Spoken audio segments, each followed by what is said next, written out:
नमस्कार, मैं हूं कपिल और आप देख रहे हैं नेक्स्ट 9 न्यूज। अगर शरद पवार की बात करी जाए तो महाराष्ट्र में जिस तरीके का वो खेला करते हुए नजर आ रहे हैं, ये माना जा सकता है कि कहीं ना कहीं अब उनकी कोशिश है कि भारतीय जनता पार्टी के बाद, यानी शिवसेना वाली भारतीय जनता पार्टी के बाद दूसरी सबसे ज्यादा बड़ी पार्टी बना जाए और ऐसी जरूरत महाराष्ट्र की बन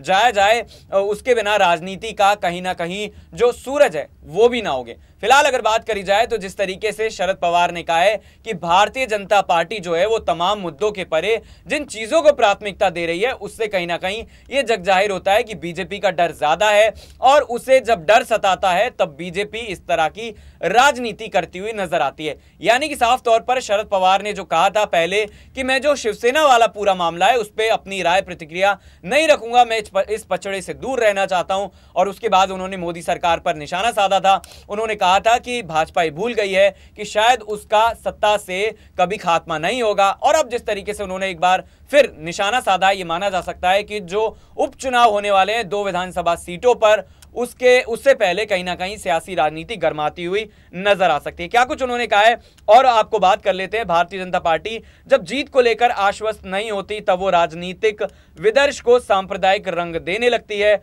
और इसके बाद उन्होंने ये भी कहा बातचीत करते हुए कि बीजेपी को अपनी जीत का भरोसा नहीं है, इसके लिए सांप्रदायिक मुद्दों की ओर भटकाना जो है वो कोई नई बात नहीं है। कस्बा पेठ सीट की अगर बात करी जाए तो विधायक मुक्ता तिलक और चिंचवाड़ सीट से बीजेपी विधायक लक्ष्मण जगताप के निधन के बाद ये दोनों सीटें खाली हुई थी। 26 फरवरी को इस पर चुनाव होने वाला है, और आपको बता दें कि कस्बा पेठ सीट पर कांग्रेस ने बीजेपी उम्मीदवार हेमंत रासने को जो है उतारा है, और ये भी बताते चले कि दूसरे जो उम्मीदवार हैं वो रविंद्र धंगेकर हैं। तो ये देखना लाजमी होगा कि एनसीपी उम्मीदवार नाना काटे का मुकाबला बीजेपी के उम्मीदवार से होगा, और ऐसे में शरद पवार कहीं ना कहीं चुनावी माहौल बनाना चाहते हैं। बीजेपी नेताओं की अगर बात करी जाए तो टिप्पणियों के बारे में पूछे जाने पर शरद पवार ने कहा कि 2019 में बीजेपी के साथ गठबंधन कर सरकार बनाना चाहते थे, लेकिन वो देवेंद्र फडणवीस को मुख्यमंत्री के तौर पर देखना नहीं चाहते थे। उन्होंने कहा कि मुझे नहीं लगता कि बीजेपी में हर कोई पसंद करने योग्य है, मुझे नहीं लगता कि वो मुझे अपने गठबंधन में चाहते थे, इसीलिए मैंने